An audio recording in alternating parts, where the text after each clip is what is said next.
വല്യമ്മ എന്താ പാട്ട് പാടി? നാരായണി വല്യമ്മയല്ല. അവരല്ലേ ഇങ്ങനെ വിറപ്പിച്ച് പാടുന്നത്? നാരായണി വല്യമ്മ പാട്ട് പാടിയതല്ല, ഞാനൊരു സന്തോഷത്തിന്. എങ്ങനെയുണ്ട് മോളെ? കേക്ക് എങ്ങനെയുണ്ട്? ഇത് എന്തോ ഈ അറക്കപ്പൊടിയൊക്കെ? അറക്കപ്പൊടിയോ? പിന്നെ എടി ഇത് സ്വർണ്ണമാണ്, സ്വർണത്തിന്റെ തരികളാണ് ഞാൻ നിന്റെ കേക്കിന് പുറത്ത് വിതറിയേക്കുന്നേ.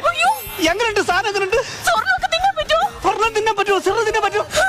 പൊന്നേ, മാല നെക്ലസ് ഒന്നും തിന്നല്ലേ, കുടലിലൊക്കെ കുരുങ്ങി കിടക്കും. അയ്യോ, ഞാൻ ഭയങ്കര എക്സൈറ്റഡ്. എങ്ങനെയുണ്ട് സാധനം? Marvellous, beautiful, awesome, sweet, fantastic, Prajana, Prajana. ഇത് ഹോം കൊണ്ടല്ല, ഇത് കേക്കാണ്. ഇത് നിനക്ക് വേണ്ടി ഞാൻ പ്രത്യേകം പണി കഴിപ്പിച്ച കേക്കാണ്. ഇതിൽ എന്തൊക്കെ അടങ്ങിയിട്ടുണ്ടെന്ന് അറിയാമോ? എന്തെല്ലാം അടങ്ങിയിട്ടുണ്ട്? സ്വിറ്റ്സർലൻഡിലെ സ്ട്രോബെറി, ജർമ്മനിയിലെ മൾബറി,